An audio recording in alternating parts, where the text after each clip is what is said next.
নমস্কার বন্ধুরা, ভগবানের বাণী চ্যানেলটিতে আপনাদের সকলকে স্বাগত জানাই। আজকের এই ভিডিওটি অবশ্যই মন দিয়ে শেষ পর্যন্ত দেখুন। তাহলে চলুন শুরু করা যাক। বন্ধুরা, দীর্ঘ 12 বছর পর আবার আসলো মহাকুম্ভের মহাযোগ। উত্তরপ্রদেশের প্রয়াগরাজে পালিত হবে মহাকুম্ভ মেলা। আর এদিকে পশ্চিমবঙ্গের সাগরদ্বীপে প্রতি বছরের ন্যায় হচ্ছে গঙ্গাসাগর মেলা। সেখানে কপিল মুনির আশ্রমে মহা ধুমধামে চলছে পূজা। প্রয়াগরাজের কুম্ভমেলা ও গঙ্গাসাগর মেলায় অগণিত তীর্থযাত্রী, সাধুসন্ত ও নাগা সন্ন্যাসীরা ভরে গেছে। মকর সংক্রান্তির পুণ্য দিনে পূর্ণ গঙ্গা স্নানের জন্য সবাই উদগ্রীব। এই পূর্ণ গঙ্গা স্নান কেন এত জনপ্রিয়, আর এই মহাযোগে কি করলে আপনার দীর্ঘদিনের মনের ইচ্ছা পূরণ হতে পারে? বন্ধুরা, আজকের ভিডিওটিতে সেটাই আলোচনা করব। ভিডিওটি শুরু করার আগে বলি, যেসব বন্ধুরা ভগবানের বাণী চ্যানেলে নতুন তারা চ্যানেলটি সাবস্ক্রাইব করবেন প্লিজ। আর ভিডিওটি ভালো লাগলে একটা লাইক দেবেন। আপনার একটা লাইক আমার অনুপ্রেরণা হয়ে উঠবে। আর কমেন্টে অবশ্যই হর হর মহাদেব লিখতে ভুলবেন না। তাহলে চলুন ভিডিওটি শুরু করা যাক। বন্ধুরা, প্রথমেই বলি, এই মকর সংক্রান্তিতে গঙ্গা স্নান এত জনপ্রিয় কেন? হিন্দু পুরাণ মতে ও জ্যোতিষশাস্ত্র মতে এই দিন ভোরের বেলা গঙ্গার জলে সূর্যের আলো পড়লে অমৃতের সৃষ্টি হয়। আর তাই এই সময় গঙ্গার পবিত্র জলে স্নান করলে নানা প্রকার রোগ থেকে মুক্তি পাওয়া যায় ও সমস্ত পাপ নাশ হয়।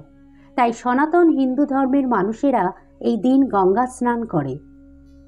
বন্ধুরা, এবার বলি, এই মহাযোগে কি করলে আপনার দীর্ঘদিনের মনের ইচ্ছা পূরণ হবে, চোখের জল আর ফেলতে হবে না।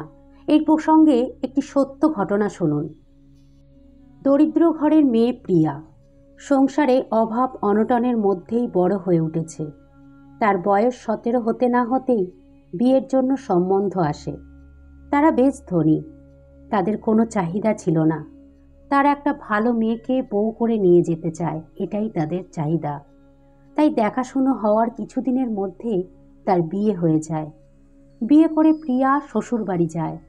তার শ্বশুরবাড়ি অত্যন্ত ধনী, টাকা পয়সার কোনো অভাব নেই, স্বামীও ভালো আয় করে।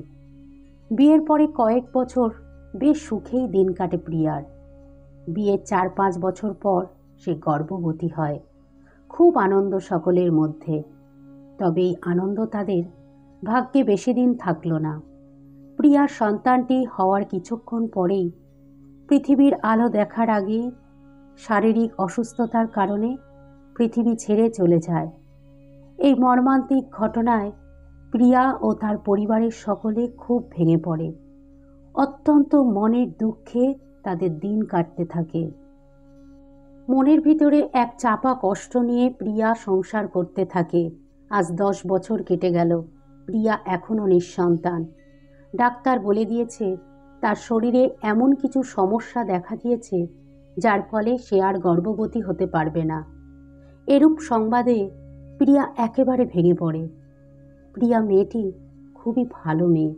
সে জ্ঞানতেও কোনোদিন কারো ক্ষতি করেনি। সে ভাবতে থাকে, তাহলে কেন এমন কঠিন শাস্তি জীবনে সে পাচ্ছে? প্রিয়ার পাশে তার স্বামী সর্বদা ছিল। সে তাকে সর্বদা সান্ত্বনা দিতে থাকে। এই কঠিন সমস্যা থেকে সে কিভাবে বেরিয়ে আসবে, কি করলে সে আবার সন্তান সম্ভবা হতে পারবে, এই সব ভাবতে থাকে। এমন সময় গঙ্গাসাগর মেলার শুভ যোগ আসে। প্রিয়ার স্বামী প্রিয়াকে নিয়ে গঙ্গাসাগরের মেলায় যায় মনটা একটু ভালো করার জন্য। সেখানে গিয়ে এক নাগা সাধুকে দেখে প্রিয়া তার পায়ে হাত দিয়ে প্রণাম করে। প্রিয়া প্রণাম করতেই সাধু চমকে ওঠে। সাধু বলে, মা, তুমি এত কষ্টে আছো? প্রিয়া কিছু বলার আগেই সেই সাধু প্রিয়ার মনের সব কষ্ট বুঝতে পারে। প্রিয়াও তখন তার মনের সব কষ্টগুলো তাকে জানায়। তখন সেই সাধু প্রিয়াকে বলে, মা, ভগবান শিব, যিনি স্রষ্টা এবং ধ্বংসকারী উভয় রূপেই পূজিত হন, তিনি অত্যন্ত পরোপকারী দেবতা।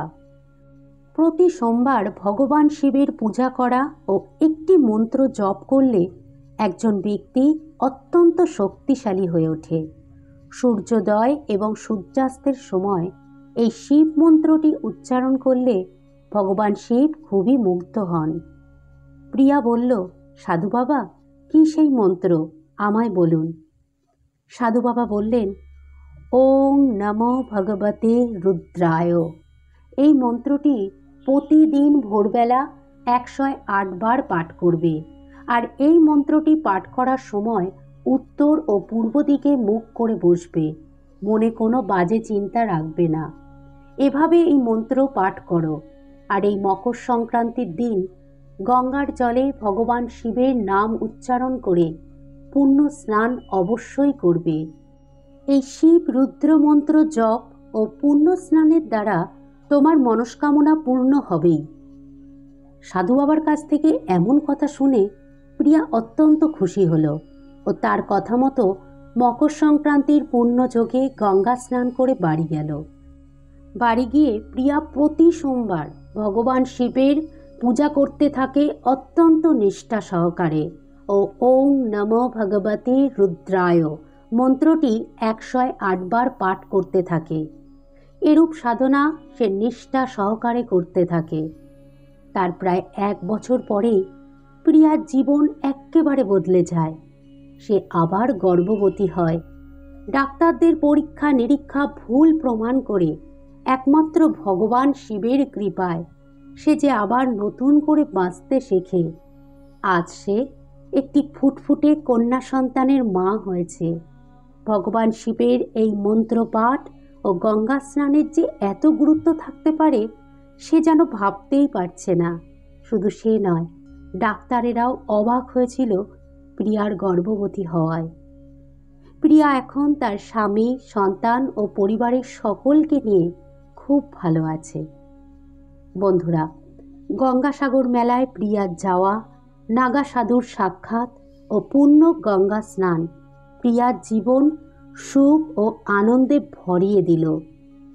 আর এই সবই হয়েছে ভগবান শিবের কৃপায়। বন্ধুরা, এই প্রসঙ্গে জেনে নিই কিছু অনুপ্রেরণামূলক উক্তি। সাফল্যে নম্র হও এবং পরাজয়ে করুণাময়। প্রতিটি কর্মের পরিণতি আছে, সৎকর্মের ফল সুখকর হবেই।